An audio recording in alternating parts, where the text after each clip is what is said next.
2022. For those of you joining me for the very first time, this is me just responding to various questions and comments I get on various different videos. I never censor my comments and always encourage people to jump in on the conversation because it's usually pretty fantastical, whether we agree, disagree is always good.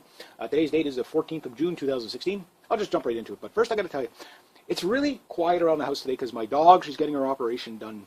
Well, I guess it was done last night. Dad's going to pick her up today. But it's so weird going upstairs and my dog's not there. You know, I was like, oh, where's my baby? You know, I was like, so hopefully, yeah, my dog's going to be pretty sore for the next, she's getting a hip replaced, so she's going to be pretty sore for the next couple of weeks anyway. It's going to take a long time to recover from that. But anyway, I'll jump in on that. So just kind of one of those days where it's just like, usually my dogs ran back and forth above my head about 10 times and barked and done, you know, but she's not here, so I miss my dog. Anyway, they kicked some problem refugees out of Finland. From there, they went to Russia, tried to go to Europe. Their women groped their women in bars, and the Russian men took them out into the back alley, explained that would not be tolerated, and beat the crap out of all of them, and drove home, drive the home to that point. All the offending refugees ended up in the hospital. Yeah, I remember that story. That was pretty funny. It was like 30 of them that got beat up, and the problem went away. So not every country puts up with it. I think refugees would get the same reception in America if they tried to gang rape the women here. Here's the thing I said about Poland, Hungary, and a few of the other Eastern European countries and Russia, is that they're still nationalistic there. I mean, the Poles are the Poles, the Hungarians are the Hungarians, the Russians are the Russians, and a few other Eastern European countries still have that, Estonia, etc. They still have that nationalism, so they don't put up with that. But in Europe, they're not. In Europe, they're individuals. They're not, you know, they're not collective. They're not collective, and that's why, again, you know, like Sweden. We'll use Sweden for example. I like to pick on Sweden because I love my fellow Swedes there. But the thing is that the Golden One, I think he said it best. He says, if you see a Swedish guy getting beat up by 10 migrants, like, people just watch. Nobody goes and intervenes. But the thing is that's why they get beat up, because they get picked off as individuals, right? But when you look at the other places where the guys go, like Soldiers of Odin, have anybody heard of any of them guys getting beat up at all? Of course not. You know, and where Soldiers of Odin go, and we have them here in Canada. Yeah, we have them here in Canada. They're all over the world. They're in the States, they're in Canada, they're all over the world now. They're growing in popularity because it's an idea. The idea is, a brotherhood. And again, I talked about this it might not be out today, but the making of this video. I know my videos always come out way after I make them, but that's why I try to put the dates in them, so you know when I made it. It's just the way I have to record things, but anyway. That brotherhood, once guys get a taste of that brotherhood, I know the people that go into Soldiers of Odin eventually will become white nationalists. That's what they're going to become. It's just because they're very close, and they're, you know, some of them are white nationalists to begin with. So that is what it is. Is that a good thing? Is that a bad thing? Well, it depends how you look at it. If you're looking at it from keeping foreign invaders in check, it's a good thing.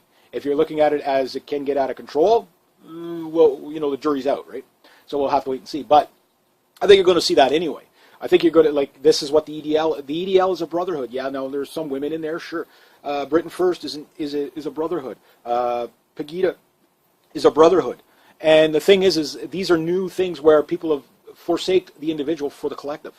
And they, again, will eventually become the dominant because they're collective based. So they're pushing it back against the migrants today. Tomorrow they're pushing it back against the government. You know, I mean, again, think of it logically how it's going to play out. And they already are. With Pegida, you could clearly see that.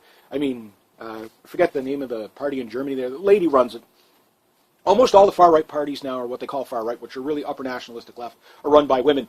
That is a strategic move. There is no doubt about that. I'm not saying the women that are in there are incompetent. Actually, no, that's the thing. These are very competent women, and that's why they're where they are. But they also understand the image. The image of a nationalist woman will probably get more consideration, believe it or not, by other people that are, you know, they won't automatically go Nazi. Whereas if it's a guy, it's a Nazi. You know what I mean? Like that type of thing, even if they don't know what a Nazi is. You know, that type of thing. So, but yeah, the Russians, again, that's why they don't have the migration problem, is they beat the shit out of the migrants, whether they like, I mean, the amount of migrants that get attacked in Russia, again, if you're a minority, or dark-skinned person, you don't want to go to the Ukraine, you don't want to go to Russia. The other countries, not as bad, but those countries, no, they beat up migrants like you wouldn't believe in Russia. Like, I mean, they got a lot of skinheads there. I mean, it's probably the most skinheads in any one country is going to be in Russia. Strangely enough, but they're what you call it, you know, they've got like all these so-called far-right parties, but the biggest ones are like very nationalistic Russians, and Reggie Yates was it Far Right and Proud or something like that. A great documentary if you want to watch it. But, you know, again, and people say, oh, these are racist and bigots. Yeah, but the way I look at it, I don't care if they're racist and bigots. And here's why. Because they're nationalists. And that's how you keep your country stable, is through nationalism. The countries that are homogeneous don't have all these crime problems. Japan is homogeneous. If they ever become multicultural, they're going to be completely screwed. They have like almost no crime rate whatsoever.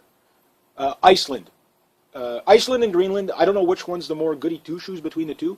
It's like, you know, they're over in Iceland. I'm in Iceland. I'm going to do my Iceland. I don't know how an Icelander talks there, but I'm going to do my Icelander and Greenlander competition here. Hi, I am from Iceland, and we haven't had a murder in 10 years. And, oh yeah, hi, I am in Greenland. Okay, we haven't had a murder in 11 years. Ha. Okay, we're not going to murder anybody for 12 years over in Iceland. Okay, we're not going to do it for 14 years in yeah, like, I mean, like, these countries are pretty good. Now, that said, Greenland's losing a bit of the edge. Why? Multiculturalism. Yep. I'm not blaming everything on multiculturalism, but you have to have integration. I do believe in some immigration, tap on, tap off. Now, Iceland is doing stupid things with the refugees. Oh, we're going to take in refugees. No, don't do that. You have no need to do that. No need to do that. That's the beginning of your own death warrant. On a population of 300,000, once you lose that, it will take nothing to lose your demographics. Nothing to lose your demographics. And, you know, like that, I mean, I think Iceland should be considered a sanctuary. You know, like a reserve. Those are rare people, some of the rarest on the planet. Maybe not the rarest, but they are very rare people, you know, like in a lot of ways. You know, again, you look at the demographics, it'll tell you who's the rarest on the planet. Maybe not them specifically, but they're a rare thing. They're a rare thing, and it needs preserving, and it must be understood. You can't dilute it with multiculturalism and do-gooderism. That might be my own term, but you get it. This is all part of the Greater Israel Project to expand borders and give Israel control over its oil fields. Attack on the Liberty, 9/11, ISIL, the Mossad leads the operations. USA couldn't sell its people on an invasion of Syria, so Obama and Putin are working together.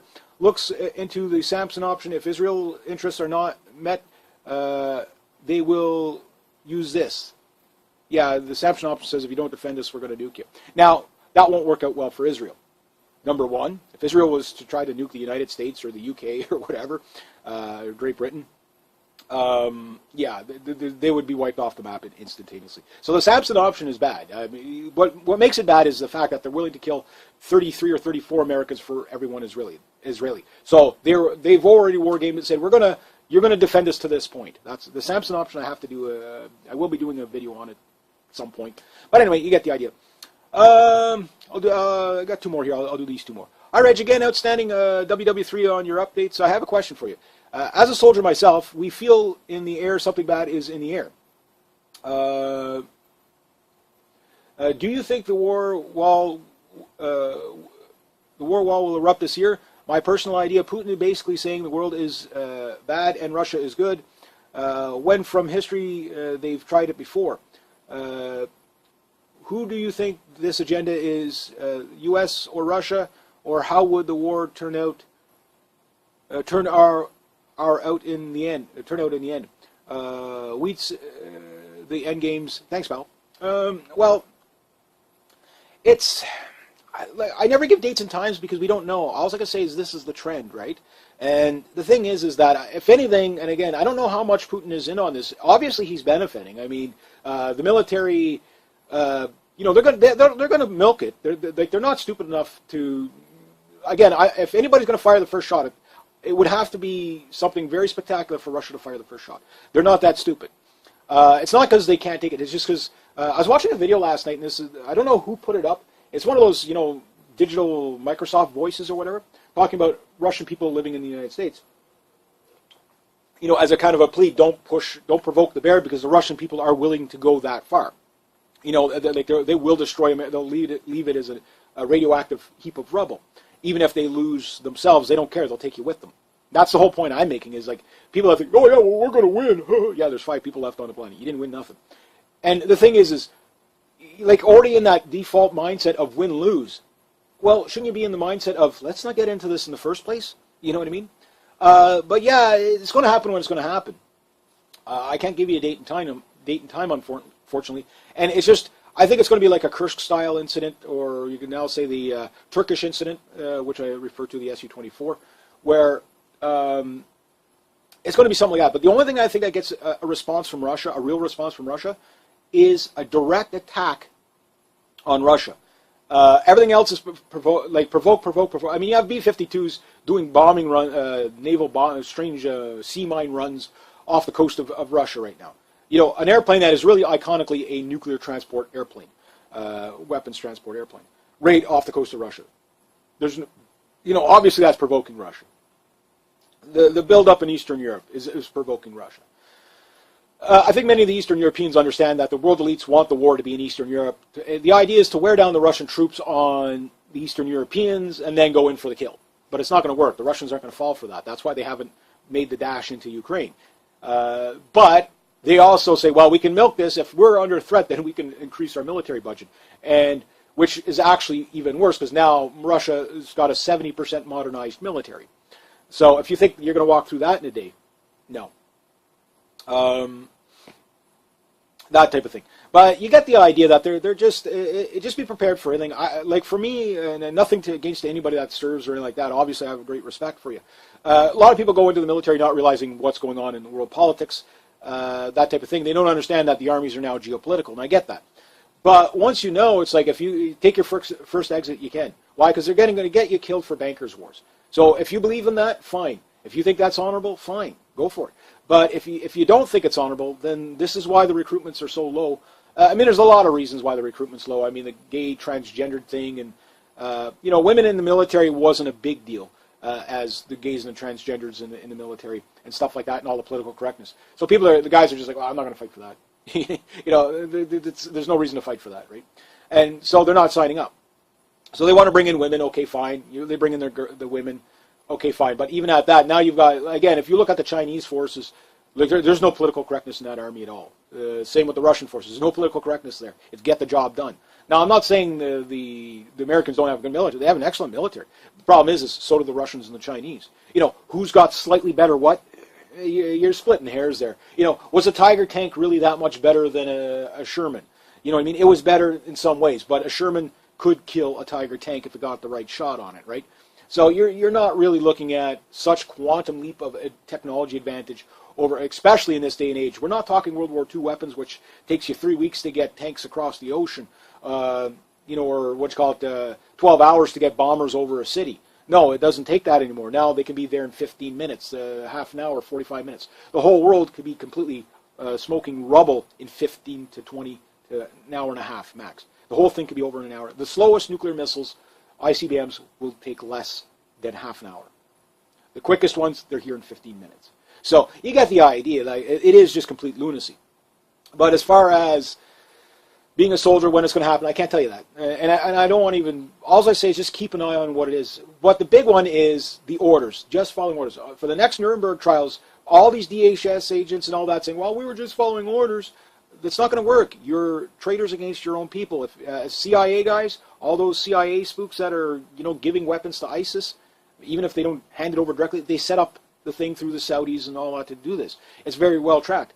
You're going to pick your battle now. So if you're going along to get along because you're getting a good paycheck and don't want to rock the boat, well, you're going to be on that receiving end of the next Nuremberg trials. The problem is the next Nuremberg trials are going to be brought to you by Pitchfork Revolution, meaning the people are going to revolt. So unless you want to be shooting at your own people, again, standing down, and this is why I predict a military coup in the government, probably made up mostly of veterans, but there will be active duty. They will be guided by active duty law enforcement and military, and I think the law enforcement will be the first to strike. That's my take. Why? Because I'm just looking at history.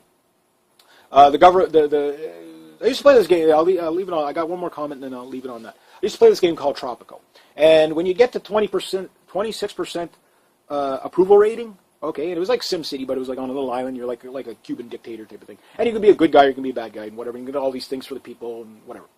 So anyway, long story short, when you got to 26%, you had this little guy coming out with the AK. Ah! He's like shooting all the civilians. Ah! He's like all mad. He's revolutionary. He's like Revolutionary Guard because he didn't get paid enough or whatever. And then you pay him and he stops shooting people, whatever.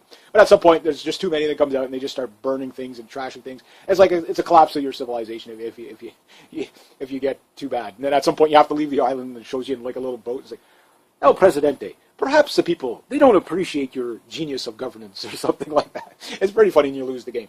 But that's a game. So what is the threshold for people to revolt in the States, Europe, whatever? Well, I think we're seeing it. I don't think it's going to be the flash in the pan. I think it's going to go gradually, okay, revolt, and then bang, total chaos. And that, I think, comes on the heels of the realization of everybody knowing that there is no economic recovery. There is, again, if you don't have food put away, I would say this. If I was going to give you a panic thing, conspiracy theory, and if I'm wrong, you're not going to regret it. I would say buy food this week in case the Brexit goes through. If you're in the UK, whether it goes through or not, buy food now. Why? Because there's going to be rioting no matter which way it goes. I almost can guarantee you there's going to be rioting big time in the streets if they don't get out. I think people are going to die on that one. I think people are going to die in the revolt on that. Why? It doesn't matter if it's the minority or the majority. People are so polarized now. We live in a very polarized, bipolar society right now. People hate each other with so much passion right now. It's like you got the powder keg ready to go. Who's gonna spark the match, right? So if I would say just be prepared for something there, I'm not saying that maybe the next day I'll be okay, well we're still in, okay, well whatever. And life goes on. Okay, fine. And nothing to worry about. But things like that you see it coming, might want to take some action just to be on the safe side. If you're wrong, you have extra food in your house, it's not going to go bad, you're going to eat it. Good idea. If it goes through, okay, you might not get the riots and stuff, but the food prices might go through the roof for the first little bit. Why? You call it EU punishment. So that type of thing over there in Europe, that type of thing. Watch for that. But you have to understand, if the Brexit goes through, okay, you're going to probably see a cascade of dominoes falling throughout Europe of, okay, well, we want out now. We want out now. We want to have a referendum. It's going to go like that. Obviously, that's what's going to happen. And they're not going to be able to put it off for 10 years or whatever. Yes, you can vote on a Brexit or get out of the EU in 10 years. No, obviously, if Britain leaves, a whole bunch of Southern European countries are going to fail.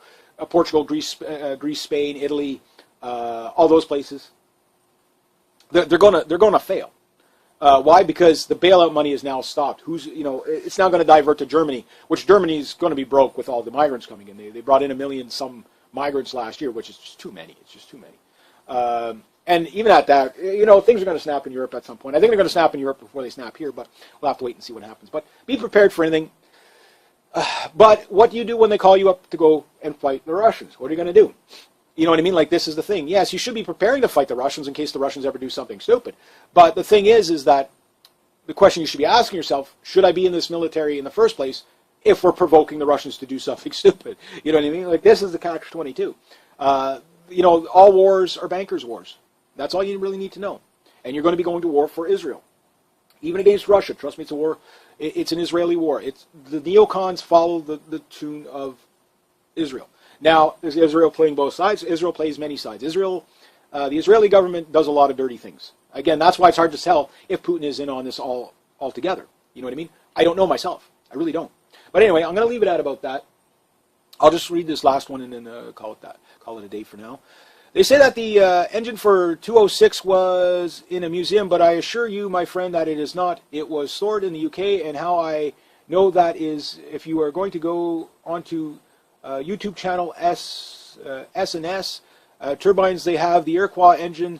They are restoring it to run an operating. Oh, that's cool. S&S turbine engine in Alberta. I think I seen it backed up, being unpacked, and almost fell out of my chair. It is one of that is. It's the one that's in the museum in Toronto. I think does not have any stampings or platings on it. To tell you, everybody that is in the Iroquois engine. Tell everybody that it is an Iroquois engine, the one They have an S&S does not have a stamping on her. Orenda Iroquois, get out there and check if out you can't find it, and message me. If I send you the link, I can absolutely love the Arrow airplane. I think it was awesome. Canadian achievement, but our Prime Minister at the time was a fool. That's true. Yeah. Okay, and here's my thing I'm going to say. There is one sitting, maybe there are mock-ups too, you don't know, right? But again, how many were prototypes, how many were the final? They built more than one, right? So there could be a few of them still kicking around. I do believe, because they were going to ramp up the engine production for export. And these engines are massive. You can go into the Ottawa Museum and see one. It is there. Again, maybe it's a mock-up, whatever, who knows. But I believe it is the real thing. Aero 206, the nose, I have sat in it. I always thought it said 204 on it when I was at the museum. But no, and I mean, if you were to remove the decal on the side, you would see that it would have been removed. But no, it is 206 nose at the Ottawa Aviation Museum. And I sat in it. It was very cool. There wasn't much left in it. It was just basically a empty, pretty much an empty, there was no seat in it. The control stick was still in there. The panel was completely gutted. I think the throttles weren't in. I don't think there was anything left in there. I mean, this is like, I was like 18, 19 years old. I'm in my 40s now, so it's 20 some odd years ago. I'm trying to remember. But I do remember sitting in it. It was like clamshell, closed. You feel like Buck Rogers when you're sitting in there. Like, it feels more like a spaceship than a fighter jet. Or an interceptor jet. I wouldn't really call it a fighter jet, an interceptor jet. But yeah, they do have a drawing on the wall at the Aviation Museum, a full-scale drawing of the length and dimensions of the, in a one-to-one scale of how big the Arrow was. And I mean, it's the biggest thing in the museum, so to speak. It's bigger than the Lancaster bomber. Like, it's longer than the Lancaster bomber. It's like, it's huge. You know, yeah, big, what was the saying? It was large as a Lancaster bomber and handles like a Cessna 150. Like, it was pretty cool. But those engines, yeah, those engines were definitely sought after. People wanted them definitely wanted them for export and stuff like that. But the thing is that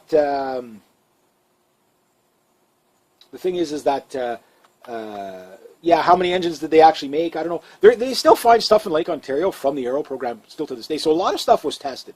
They even found recently the Velvet Glove missile that was supposed to be a Canadian-designed missile that was going to be fired out of the Aero.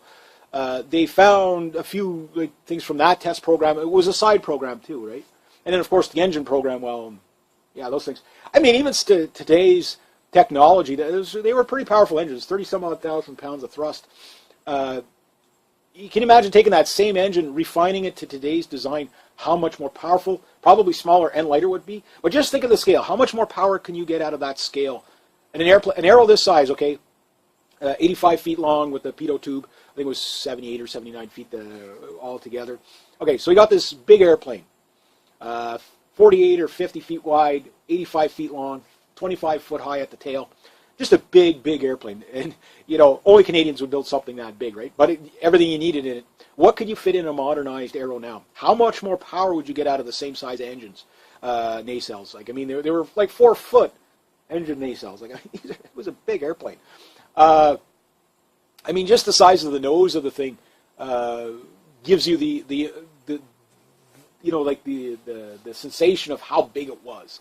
You know, that type of thing. Especially with the nose wheel at the time used to be down. Now they got the nose wheel up. I guess they took the landing gear off or whatever. But with the, like, I mean, you had to get it was a good climb to the top to get into the Arrow. Like, I mean, if you fell off that thing, you'd be dead. Like, if you fell off that, you'd die. You know, like, it was that high. I mean, you're falling off the second story of a house if you fell off trying to get into the cockpit. That type of thing. So, very interesting airplane. There's no doubt about that. I would love to see one fly again. Maybe as Prime Minister, I'd maybe say cut the funding to the United Nations, Israel, and NATO, and, you know, have obviously build up our defensive military. And as a Prime Minister, one thing I would do is restore the Aero program. Why? Morale. People would love to see that thing flying across the country. It wouldn't be the first priority, but it would be hyped up beyond belief. We're going to build it, you know. And then 2 years later, we've got the tooling.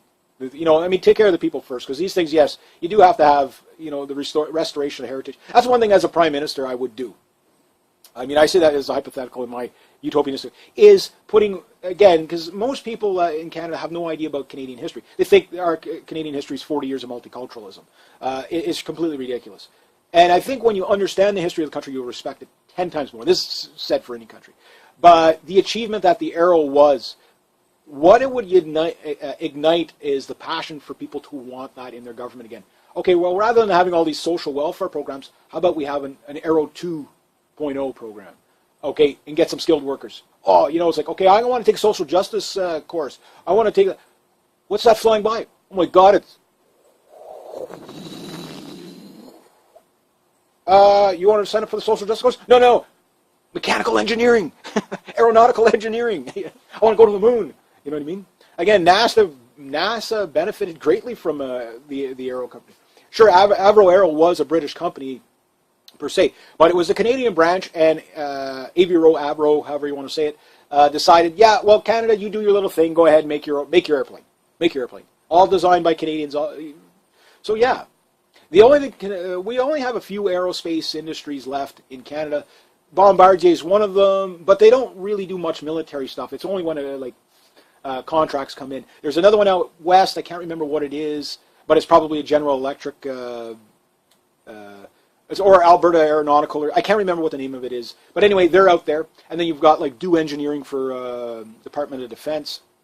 Got them and all. For such a small little output, Do Engineering, it was kind of cool to be sitting at my work there, and all of a sudden you'd see like a LAV go by or an M113 go by. And then I walked up the street one day, like, Do Engineering, because the guys used to come into the store all the time to buy tools and stuff. And they told me what they did. I said, what do you, he goes, because they put stuff on their account. Yeah, this is for Do Engineering. So what the hell do you guys do over there? And I always ask people that when I was working in the store, because I wanted to know everything about everything. And then you find out there's all this like hidden little industry throughout Canada. And it's like, why don't we put a little bit more effort into promoting that? Well, I'll tell you why. International, NAFTA, stuff like that. So they don't promote it. They throw cookie crumbs to these people that have the ability to...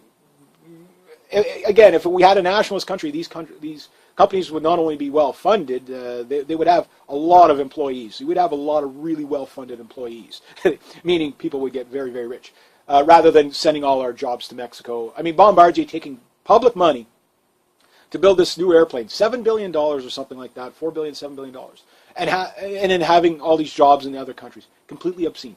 I think anything that is propped up by the taxpayer must keep, say, well, it's more competitive if we send it over there. Well, then we've got to either question propping it up.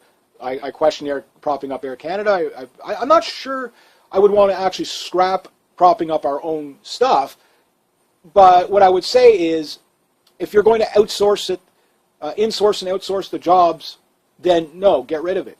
So I would measure everything. Okay, well, maybe we want to have a government-funded aerospace, and because most of it's going to be anyway, but also allow private sector to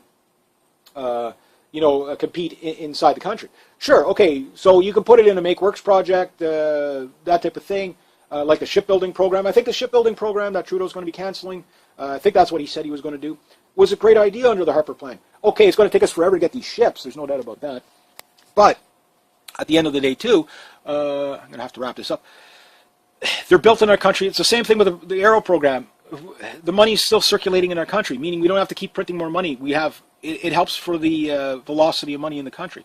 Yes, it's a little higher on the tax dollars, but on the other hand, for the jobs, like the F-35 program, they're like, oh yeah, but it brought a whole bunch of jobs to Canada, but we'd have more if we were building our own Arrows, or a Arrow 2.0. It doesn't have to be an Arrow, but you get the idea. We'll call it the polar bear. Make the biggest, most powerful, longest range, fastest cruising, heaviest payload, most maneuverable fighter at the highest altitude. Think about the Arrow 206. 70,000 feet in 1959, or 69,000 feet, whatever it made it to in those years. You can look at the books, and I'm sure my enthusiasts will. It was like 69,000 feet that one of the Arrow, I don't know if it was 204 or 205 or 206 that made it to that. I can't remember. It's been a while since I looked. But one of them made it that high in 1959 or 1961 or whatever year it was, before the program was scrapped. That's at that time. So, again, not getting too crazy with the technology. Simple airframe, make it out of better, stronger materials, make it lighter, make it more powerful, make it faster, make it more maneuverable, make it higher, make it quicker climbing, longer range, etc., etc. Just refine what we had. Would probably be more than all Canada would need today. But that's just my take on it. But anyway, I'll leave it at that. So if you like this kind of content, please consider making a donation channel. Links down below. Thank you so much to everybody who has. If you want to make a couple of bucks for yourself, you can check out my TSU link down below, and you can post pictures of memes and all that kind of stuff. Works a lot like Facebook. I'm almost at 18 bucks there now. You're not going to get rich off of it, but it's a lot of fun. It doesn't take you much time out of the day to do it. Just the key is to keep sharing stuff on there. Next to that, rate, subscribe, share, comment, like. Be true to yourselves. Be true to others. Always do the right thing, and have yourselves a great day. G'day, and welcome Q&A 342. For those of you joining me for the very first time, this is me just responding to various questions and comments again on various different videos. I never censor my comments and always encourage people to jump in on the conversation because it's usually pretty fantastical whether we agree, disagree is always good. Today's date is the 14th of June, 2016. I'll just jump right into it. But first I got to tell you, it's really quiet around the house today because my dog, she's getting her operation done. Well, I guess it was done last night. Dad's going to pick her up today. But it's so weird going upstairs and my dog's not there. You know, I was like, oh, where's my baby? You know, I was like, so hopefully, yeah, my dog's going to be pretty sore for the next, she's getting a hip replaced, so she's going to be pretty sore for the next couple of weeks anyway. It's going to take a long time to recover from that. But anyway, I'll jump in on that. So just kind of one of those days where it's just like, usually my dogs ran back and forth above my head about 10 times and barked and done, you know, but she's not here, so I miss my dog. Anyway, they kicked some problem refugees out of Finland. From there, they went to Russia, tried to go to Europe. Their women groped their women in bars, and the Russian men took them out into the back alley, explained that would not be tolerated, and beat the crap out of all of them, and drove home, drive the home to that point. All the offending refugees ended up in the hospital. Yeah, I remember that story. That was pretty funny. It was like 30 of them that got beat up, and the problem went away. So not every country puts up with it. I think refugees would get the same reception in America if they tried to gang rape the women here. Here's the thing I said about Poland, Hungary, and a few of the other Eastern European countries and Russia, is that they're still nationalistic there. I mean, the Poles are the Poles, the Hungarians are the Hungarians, the Russians are the Russians, and a few other Eastern European countries still have that, Estonia, etc. They still have that nationalism, so they don't put up with that. But in Europe, they're not. In Europe, they're individuals. They're not, you know, they're not collective. They're not collective, and that's why, again, you know, like Sweden, we'll use Sweden for example. I like to pick on Sweden because I love my fellow Swedes there. But the thing is that the Golden One, I think he said it best. He says, if you see a Swedish guy getting beat up by 10 migrants, like, people just watch. Nobody goes and intervenes. But the thing is that's why they get beat up, because they get picked off as individuals, right? But when you look at the other places where the guys go, like Soldiers of Odin, have anybody heard of any of them guys getting beat up at all? Of course not. You know, and where Soldiers of Odin go, and we have them here in Canada. Yeah, we have them here in Canada. They're all over the world. They're in the States, they're in Canada, they're all over the world now. They're growing in popularity because it's an idea. The idea is, a brotherhood. And again, I talked about this it might not be out today, but the making of this video. I know my videos always come out way after I make them, but that's why I try to put the dates in them, so you know when I made it. It's just the way I have to record things, but anyway. That brotherhood, once guys get a taste of that brotherhood, I know the people that go into Soldiers of Odin eventually will become white nationalists. That's what they're going to become. It's just because they're very close, and they're, you know, some of them are white nationalists to begin with. So that is what it is. Is that a good thing? Is that a bad thing? Well, it depends how you look at it. If you're looking at it from keeping foreign invaders in check, it's a good thing. If you're looking at it as it can get out of control, well, you know, the jury's out, right? So we'll have to wait and see. But I think you're going to see that anyway. I think you're going to, like, this is what the EDL is a brotherhood. Yeah, now there's some women in there, sure. Britain First is a brotherhood. Pegida is a brotherhood. And the thing is these are new things where people have forsake the individual for the collective. And they, again, will eventually become the dominant because they're collective based. So they're pushing it back against the migrants today. Tomorrow they're pushing it back against the government. You know, I mean, again, think of it logically how it's going to play out. And they already are. With Pegida, you could clearly see that. I mean, forget the name of the party in Germany there. The lady runs it. Almost all the far-right parties now are what they call far-right, which are really upper nationalistic left, are run by women. That is a strategic move. There is no doubt about that. I'm not saying the women that are in there are incompetent. Actually, no, that's the thing. These are very competent women. and that's why they're where they are. But they understand the image. The image of a nationalist woman will probably get more consideration, believe it or not, by other people that are,